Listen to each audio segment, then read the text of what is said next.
You do this dozens, maybe hundreds of times a day. Click, tap, send. And in a fraction of a second, the digital world responds. But what really happens in that blink of an eye? How does your click travel thousands of miles across oceans and continents to fetch a cat video and bring it back to your screen? Here's the thing most people don't realize. The answer isn't in the clouds. It's hidden at the bottom of the ocean, in anonymous buildings the size of cities, and in an invisible network that connects us all. And by the end of this video, you'll never look at your Wi-Fi the same way again. Today, on How the World Works, we're revealing the secret infrastructure that powers the internet. We'll follow the incredible journey of a single click, from your fingertip to the other side of the planet and back. And trust me, what you're about to learn will blow your mind. But before we dive in, if you're the kind of person who loves understanding how things really work, hit that subscribe button and the notification bell. We release new videos every week exploring the hidden systems that run our world. Now, let's start at the beginning. Everything starts right here, in your home. When you click a link or tap a button, your device converts that action into something called a packet of data. Think of it as a tiny digital envelope with your request inside and an address on the front. But here's where it gets interesting. Your device doesn't send just one packet. It breaks your request into dozens, sometimes hundreds of these tiny packets. Why? Because if one gets lost along the way, only that small piece needs to be resent, not the entire message. It's like sending a puzzle in separate envelopes. Even if one gets lost in the mail, you can still complete most of the picture. Your Wi-Fi router collects these packets and sends them through your modem to your internet service provider, or ISP. This is what we call the last mile, the final stretch of the internet that connects directly to your home. Now, you might be wondering, what happens next? Where do these packets actually go? Well, this is where your digital journey leaves the neighborhood streets and enters the highway. But the destination might surprise you. Your ISP connects your home to a massive regional network of fiber optic cables. These aren't just any cables. Inside them, pulses of light carry your data at incredible speeds. We're talking about light, actual light, bouncing through glass fibers thinner than a human hair. But your data can't just wander around aimlessly. It needs directions. And that's where something called DNS comes in. DNS stands for Domain Name System, and it's basically the phonebook of the internet. When you type a website address, DNS translates that human-readable name into a numerical IP address that computers can understand. Without DNS, you'd have to memorize long strings of numbers just to visit your favorite websites. So now your packets know where they're going. But where exactly is that destination? Where does the internet actually live? Most people think the internet exists in the cloud, floating somewhere in the sky, invisible and ethereal. But here's the truth. The cloud is just a marketing term. The internet lives in very real, very physical places. And they're absolutely massive. These are data centers. Imagine warehouses the size of several football fields, filled floor to ceiling with rows upon rows of servers, all humming, all blinking, all processing billions of requests every second. Giants like Google, Amazon, and Microsoft operate over 1,300 of these hyperscale data centers around the world. Amazon alone has more than 900 facilities spread across over 50 countries. These buildings are the brain and heart of the internet. Here's a mind-blowing fact. A single large data center can consume the same amount of electricity as a small city. We're talking about 50 to 100 megawatts of power, running 24 hours a day, 7 days a week. That's enough energy to power 50,000 homes. And because all those servers generate enormous amounts of heat, these facilities need incredible cooling systems. Some data centers use millions of gallons of water every day just to keep their servers from overheating. Microsoft even experimented with sinking data centers to the bottom of the ocean, using the cold seawater as a natural coolant.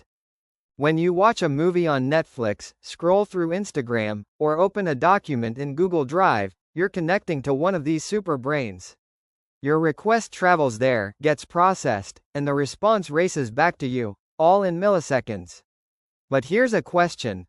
What if the data center storing the cat video you want to watch is on another continent? How does your request cross the Atlantic or Pacific Ocean? This is where the story gets really fascinating. And honestly, this is the part that most people have completely wrong. If I asked you how data crosses the ocean, what would you guess? Satellites, right? Beaming information through space? That's what most people think. But here's the shocking truth. Less than 1% of global internet traffic travels by satellite. Less than 1%. The other 99%? It travels through cables lying on the ocean floor. Let that sink in for a moment. Almost every email you send, every video you stream, every message you receive from someone overseas, it all travels through physical cables at the bottom of the sea. This is the backbone of the internet. A network of over 400 submarine cables, stretching more than 1.3 million kilometers across the world's oceans. If you laid them all end to end, they would wrap around the Earth more than 30 times. And here's what's incredible. These cables that carry 99% of the world's international data, they're only about as thick as a garden hose. Inside that thin casing are glass fibers, each one thinner than a strand of human hair, carrying pulses of light that represent your data. These light pulses travel at nearly 200,000 kilometers per second. That's about 2/3 the speed of light in a vacuum. Your message can cross the Atlantic Ocean in about 60 milliseconds. That's faster than you can blink. Now, you might be thinking, how do they even install cables at the bottom of the ocean? Great question. Specialized ships, called cable-laying vessels, carry thousands of kilometers of cable coiled in their hulls. They slowly unspool the cable as they cross the ocean, letting it sink to the seafloor. In shallow waters near the coast, the cables are buried under the seabed to protect them. In the deep ocean, they simply rest on the bottom, sometimes 4 or 5 kilometers below the surface. The entire process of laying a single transatlantic cable can take several months and cost hundreds of millions of dollars. And these cables are designed to last about 25 years before they need to be replaced. But here's a fun fact that sounds like it's straight out of a movie. Sharks sometimes attack these cables. I'm not joking. There are documented cases of sharks biting into submarine internet cables. The leading theory is that sharks can sense the electromagnetic fields generated by the electrical signals in the cables, and they mistake them for the bioelectric fields of prey. Basically, the cables feel like food to them. Because of this, companies like Google now wrap their cables in shark-proof material, including Kevlar, the same stuff used in bulletproof vests. The internet is literally protected by armor. But sharks aren't the only threat. Anchors from ships accidentally snag and cut cables.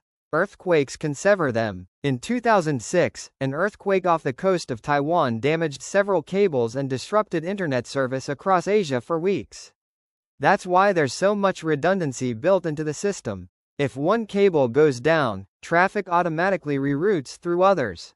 The internet was literally designed to survive disruptions, a concept that dates back to its origins as a military project during the Cold War. Now, let's zoom out and think about what we've learned. When you click a link, here's what happens. Your device breaks your request into packets. Those packets travel through your router, to your ISP, through regional fiber networks, guided by DNS to find the right address. They reach a data center, possibly on another continent, traveling through submarine cables at the speed of light. The server processes your request, and the response makes the entire journey back to you, all in the time it takes to blink. Billions of people do this billions of times every day, and the whole system works so seamlessly that we never even think about it. Your click becomes light. That light travels through your street, enters a data center, dives into the ocean, crosses the world, and comes back. An invisible symphony of engineering and technology, happening every single second of every single day. The internet is one of humanity's greatest achievements. A global nervous system connecting over 5 billion people. And yet, most of us have no idea how it actually works. But now you do. If you found this fascinating, do me a favor. Hit the subscribe button and tap the notification bell so you don't miss our next video. We explore the hidden systems that make our world work, from the power grid to the water supply, from banking to global logistics. Speaking of which, here's a question for you. When you transfer money to someone, where does it actually go?